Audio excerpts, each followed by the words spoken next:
Hear, hear. Hear, hear. Hear, hear. Parkinson's Podcast. Welcome to the Hear, Hear Parkinson's Podcast, where you will hear from special guests covering the world of Parkinson's with a deep dive on the World Parkinson Congress and a look at how the WPC has helped make extraordinary progress in the Parkinson's community by creating space for people with Parkinson's to have a seat at the table.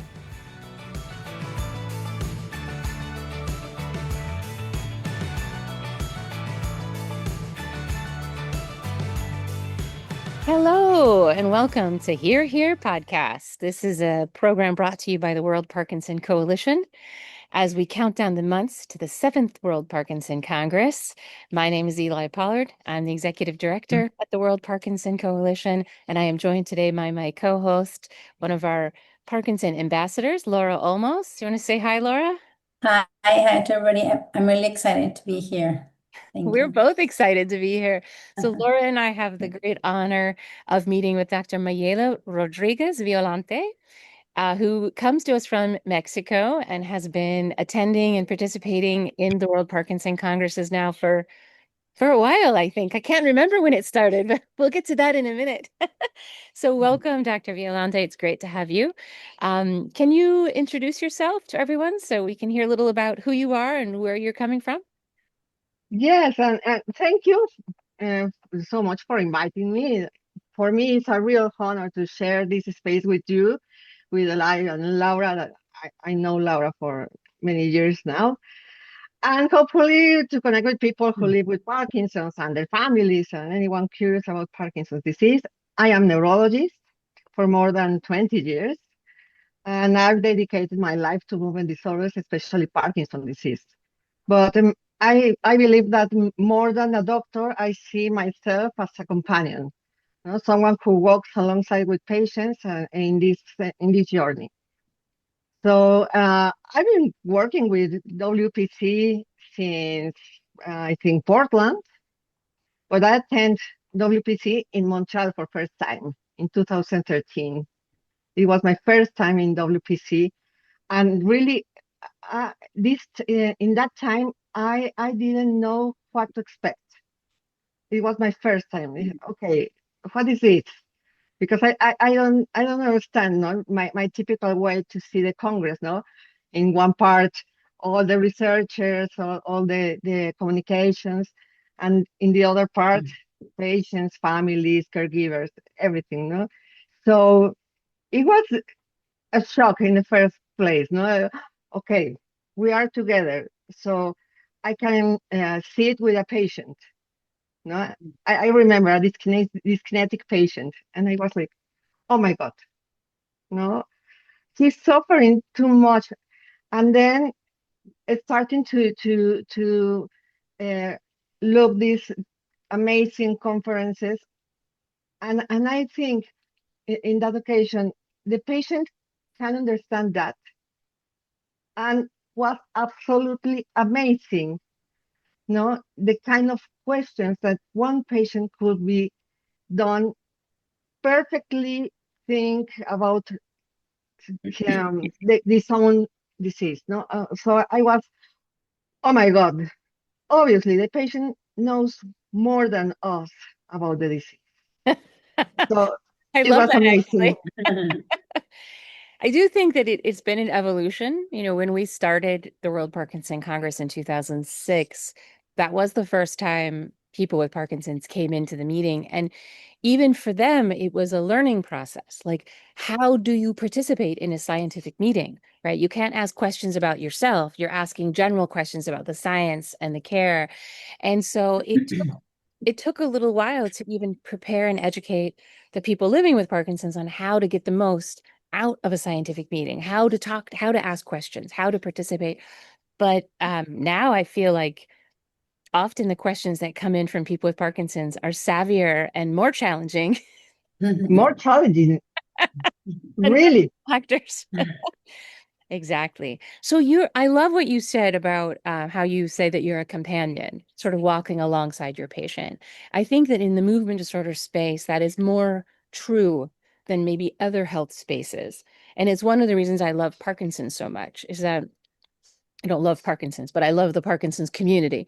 I think that I realized early on that the doctors like yourself, you're not a doctor who comes in and cures someone. You don't cut out a tumor or replace a heart or fix a broken bone, and then send them on their way. You have to be a companion and walk alongside them. I think that's what makes the medical community that chooses Parkinson's so special, to be honest. So kudos to you and everybody else in the space, because you are a special breed, and there are many doctors that don't want to do that. That's why they choose other spaces to work. So I love that. That's beautiful. I'm curious why you chose Parkinson's. What was the spark that made you choose Parkinson's? You know, it was I think like a part of lucky, because when I started neurology, my first rotation was in Parkinson's. And I was, okay, what is this? No, I don't have idea.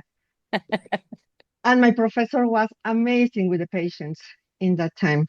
And I started to see this kind of patients and try to listen the patient and how move is affecting, but it's not only the movement affecting. No, I started to understand all the things around the Parkinson's disease.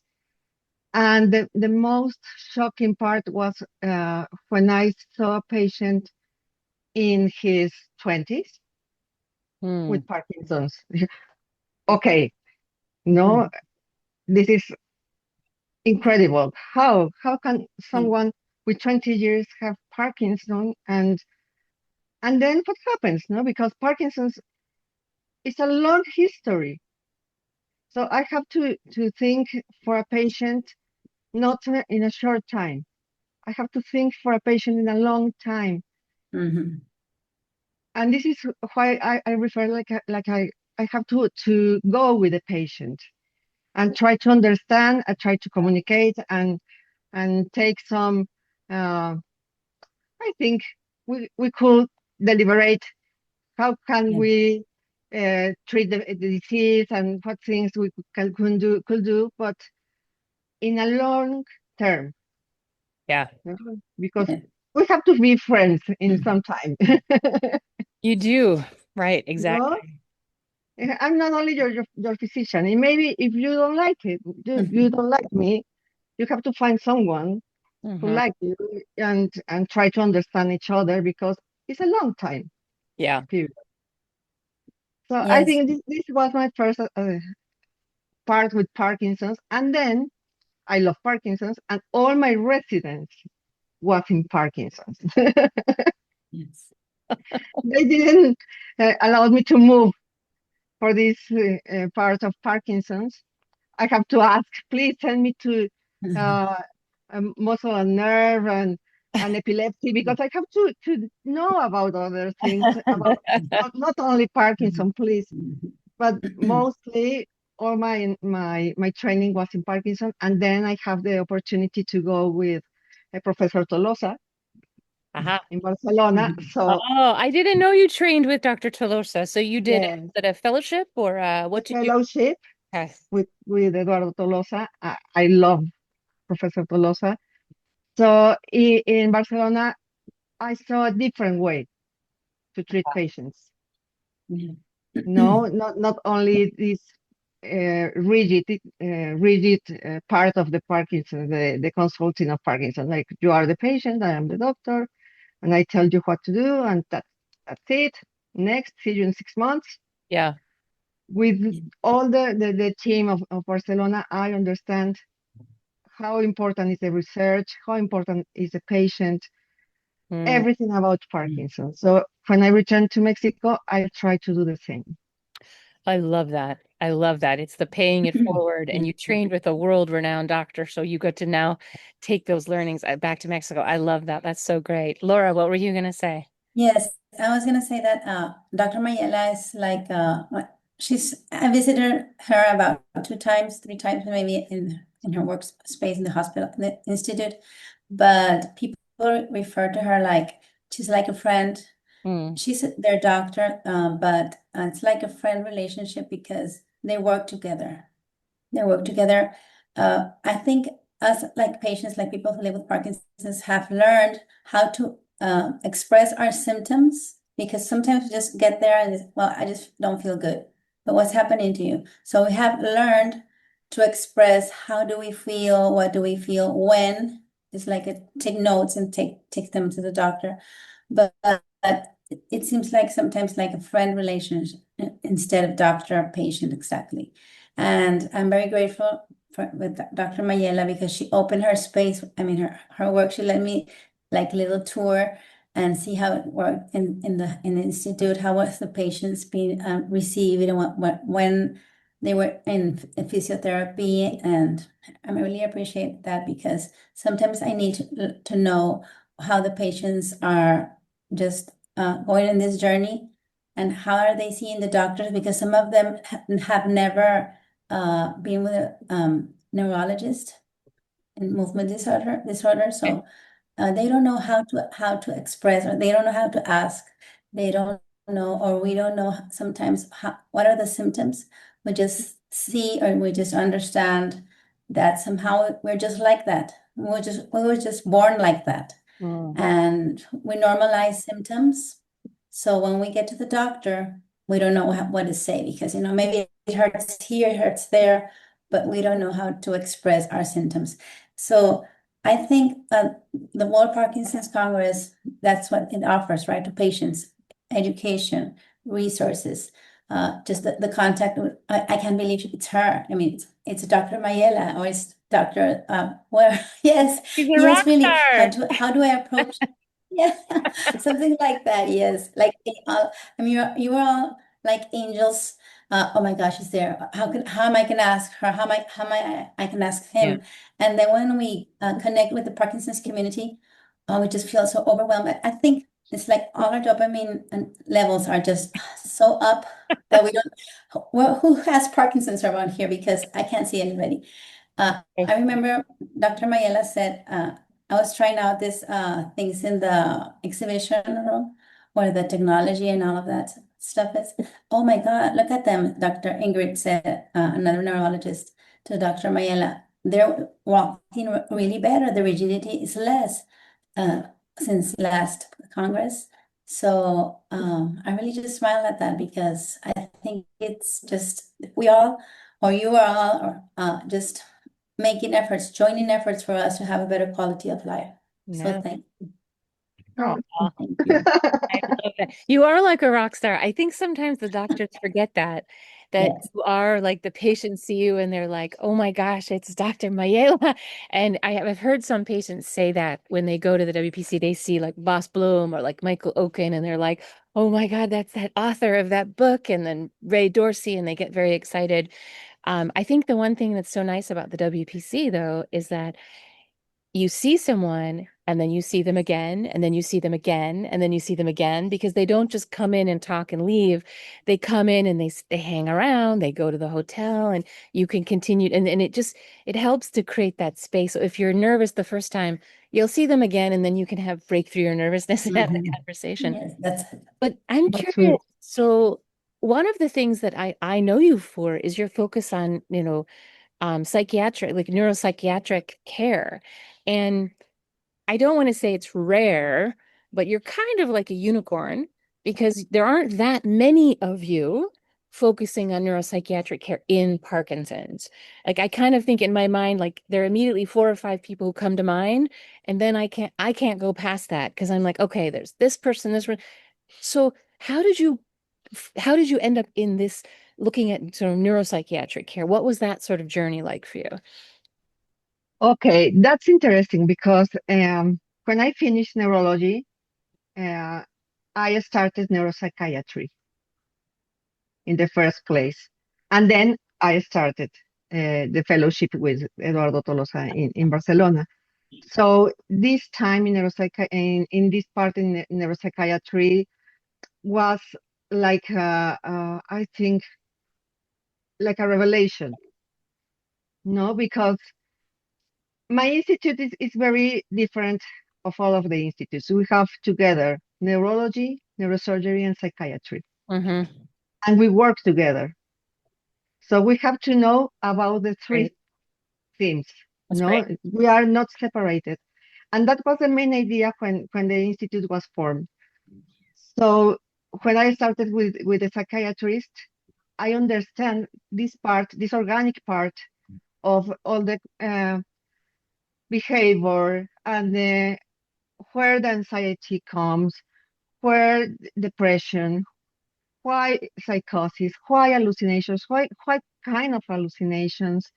Yeah. And that part, if you understand the brain, uh, for example, someone who is not, who cannot see and the brain create the images and have hallucinations about this, with these images, it's amazing. Your brain is covering this part in any way that they can. Mm-hmm. So I started with this part of neuropsychiatry.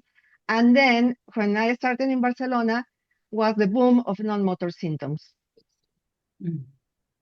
So Yes, like in the early my 2000s, right? It was like 2002, 2003. It started to just explode, right? Yeah. explode there. So I remember Dr. Tolosa told me, how can I record a patient with pain? Yes. Mm. I don't have idea. I do. Okay, think something. We need to record the non-motor symptoms. Okay. We can't. It's not like dyskinesia, it's not like tremor. Yeah. No, but you have to think something. We need to think about non-motor symptoms. And I started in these non-motor symptoms and especially in the psychiatric symptoms. So in this institute, we work together in multidisciplinary approach, no, with psychologists, physiotherapists, speech therapists, and social workers. Everyone is together. So we try to research in this part. Mm. No, we have a study with audition. Mm-hmm. No, the kind that you process. Not only if you hear okay, how patients with Parkinson process the auditory system. So If they can distinguish different sounds, for example, yeah. or if people with I don't know, maybe uh, with problems in cognition, how they can take decisions.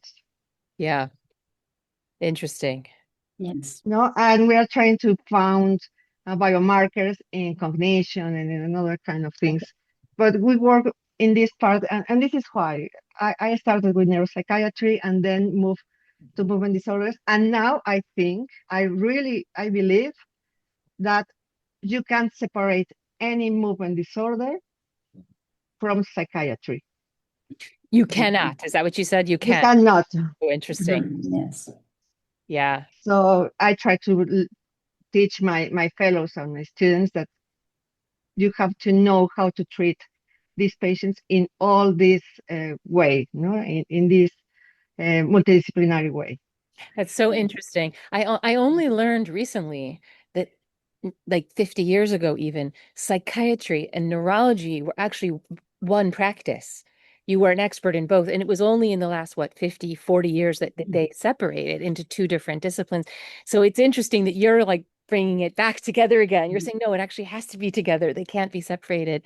Yes. Fascinating. So there's been a huge shift in the last 20 years. I mean, around the psychiatric part of Parkinson's. It's so fascinating. You've been at the front wave of that. That's very exciting. What are you most excited about? Like, what are you like, this is really exciting. What are you focusing on right now? What do you want everyone to be hearing about personally? Like, what's your thing? Oh, it's difficult. Now we are trying to explore how the patient understands their own symptoms. For example, Mm, no, if you are starting or beginning with Parkinson's, you feel all your symptoms in a maximum way.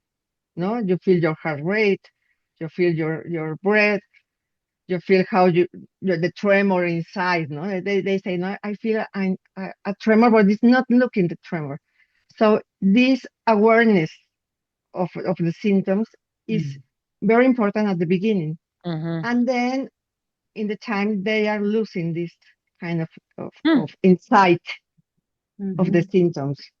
So now we are trying to work in this part, how the brain process this insight of the symptoms, and if they are related with dysautonomia or with agnosognosia or something like that, no, that you don't know what happened because of the time, because of the progression of the disease. Yeah. So we are working in this But part. that's interesting because what you said ties back to what Laura said about helping people explain what they're feeling. And I think that if that's so important, if a patient can't define it, then you can't treat it.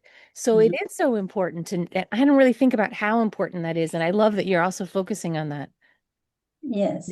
I We're would like to say something. When I was in the WPC in Barcelona, when we meet people with Parkinson's and caregivers, so sometimes we just in the coffee break or whatever place we just talked about our symptoms, and that helps us understand each other better because sometimes we don't know that's a symptom.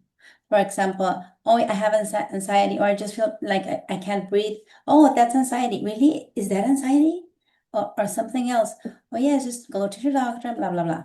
Or another thing, for example, oh, I don't want to go out of my house. I just don't want to go. I don't feel like doing anything. Or I just cry when I have to read something because they don't want to think. But that's a non-motor symptom. So all of that within the World Parkinson's Congress, sometimes you just connect to people and just learn about that because you don't have the information that that's a motor symptom. Or maybe I can't sleep well. I mean, I can't believe I still meet people and they don't know that they can't take levodopa with protein with, together. So it's really a learning experience. Yeah, absolutely. yeah. I'm curious. I'm calling you Dr. Mayela because that's what Laura calls you, but Dr. Violante, you attended the WPC in 2013 in Montreal as a participant, and at more recent congresses, you've spoken at the Congress, you've participated on the planning committee, you've been involved in other ways. Now that's been, 13, 14 years, right, from that first WPC experience. How did that change you when you went back to Mexico? Did it change you? How did you start to think differently or what did you do differently when you returned back? It, for me, it was a really great experience because we can talk with patients in a different way. And for example, the exhibition part, no, I remember, I think it was in Portland, when I saw a patient walking with a dog. Yes. Oh, yes. We had a couple people with dogs. Yep. Okay, what is happening here? No, and why a dog? And then I started to talking with this patient. The dog helped me with the freezing. Yep. Wow. Okay, I never thought about it.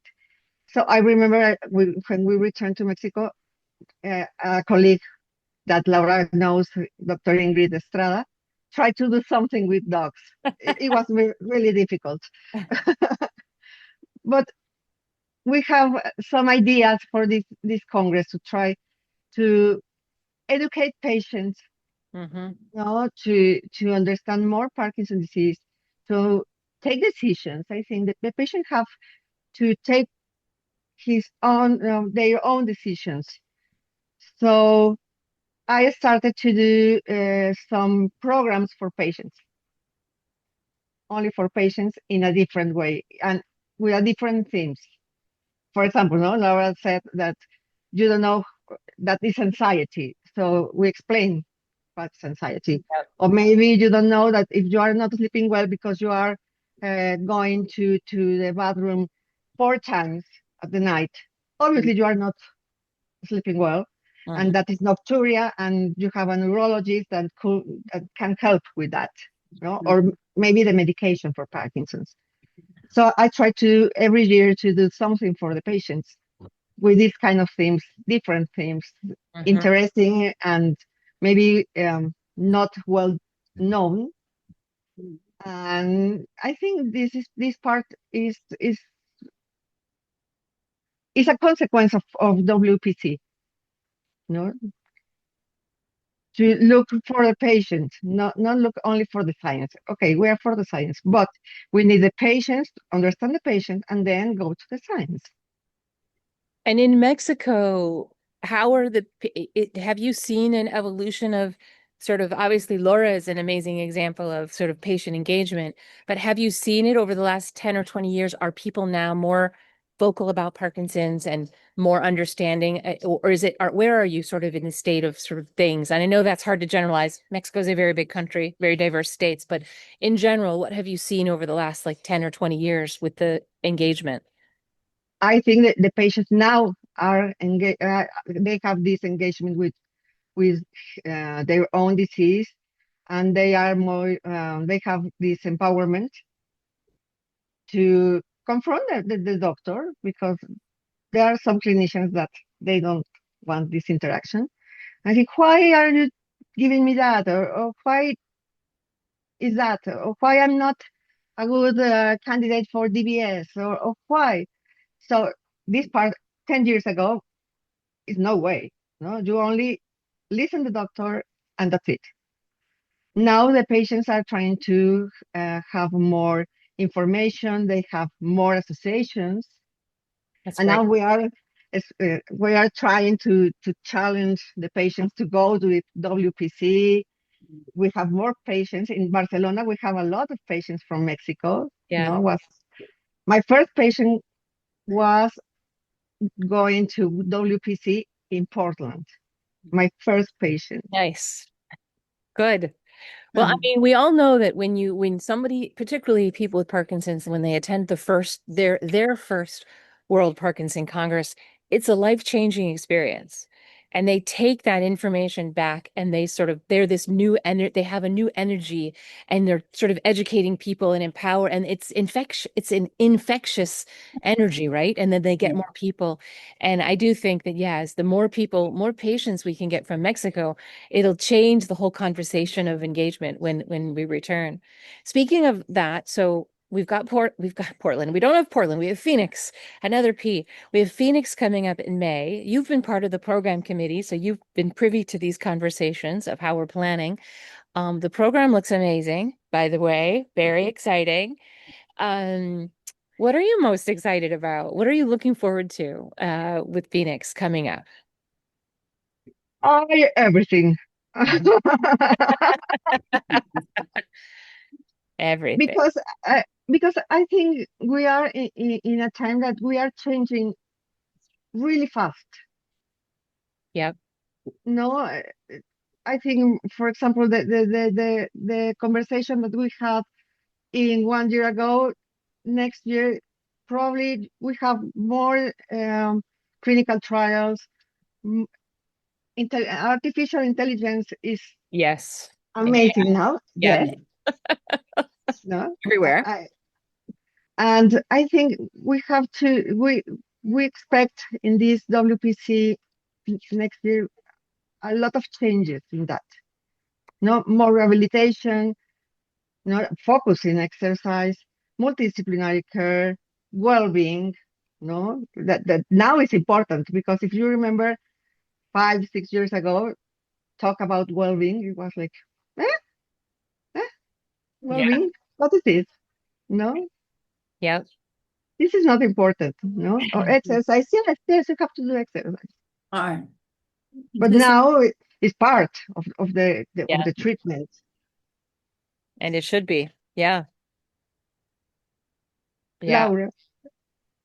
I was going to say that including art, poetry, and it's like a way of focusing to a way of learning how to just not think about Parkinson's, but just think that you're more than that. So that's how people connect.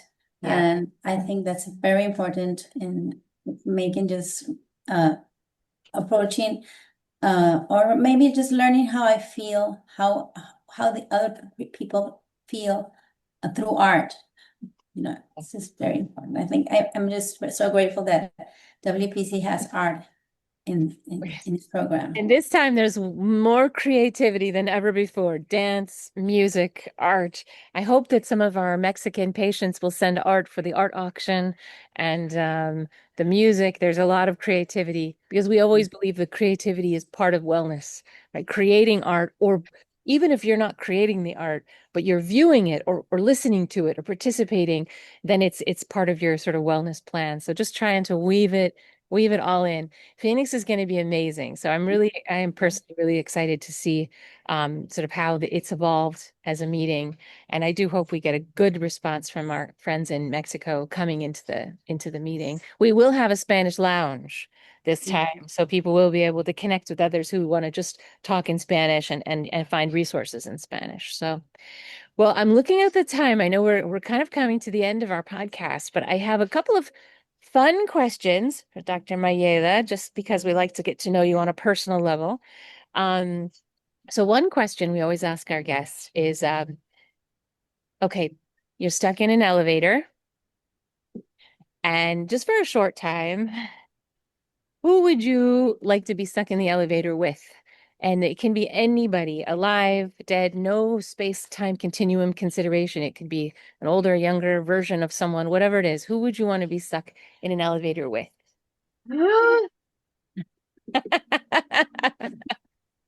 Too many choices. Yes, I think David Marsden. David Marsden. Can you just tell our listeners who that is for the people who don't know who David Marsden is? Yes, David Marsden is, I think, is the father of the movement disorders, and I know for my professors, for Jose Obeso and Tolosa, that he was an amazing and a brilliant man. Mm. No, he only have to sit down in a pub and write. Yes. And the ideas come and come and come. Yeah. I think one conversation with David Marsden, I think my life Yes, will it's be. like the lineage, right? He would be like your grandfather in the Parkinson's lineage space. Yes. I love that. I love that. Yeah, I never got to meet Dr. Marsden myself, but I did obviously work with Dr. Fahn, his contemporary, because Dr. Fahn helped launch the WPC, and I always heard just such great stories about Dr. Marsden, funny stories about Funny stories. Yes. funny stories. That's wonderful. Okay, now I have another question, and this is one you can think about for a second. If your life is a book, think of your life as a book. What's your next chapter? What does your next chapter look like? What's the title of the next chapter? My next chapter. Ah, my next chapter, I think maybe I call legacy. Oh, I like that. Oh, that's exciting. I'm around for this. I'm excited for this. I want to see this next chapter. Yeah. Legacy, because I've been a teacher for 15 years. No, now I started 15 years ago with all these neurologists from Latin America working in Parkinson's and giving this fellowship in Parkinson's. And now we are more than 40. So I think I can say this is my legacy. You know, I more love that. people working in Parkinson in different way. No, not in this part of as a doctor, a patient. No, like I said, like walk together, think together, and look for the better quality of life of the person with Parkinson and the family with Parkinson. I think I want to go inside that.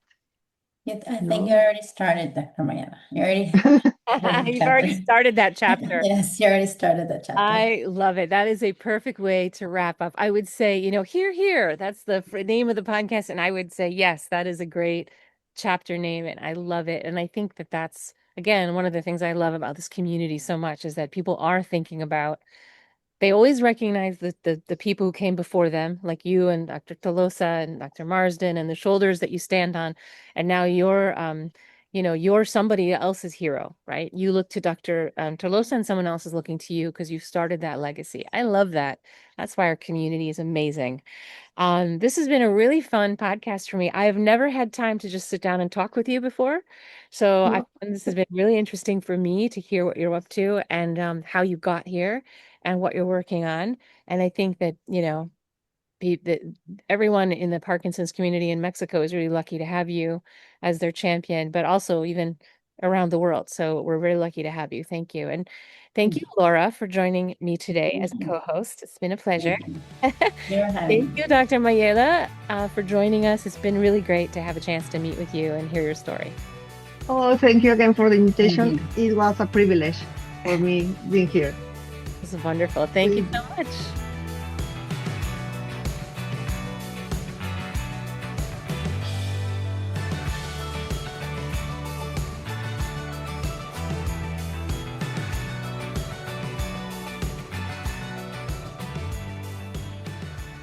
Thank you for joining the Here Parkinson's podcast.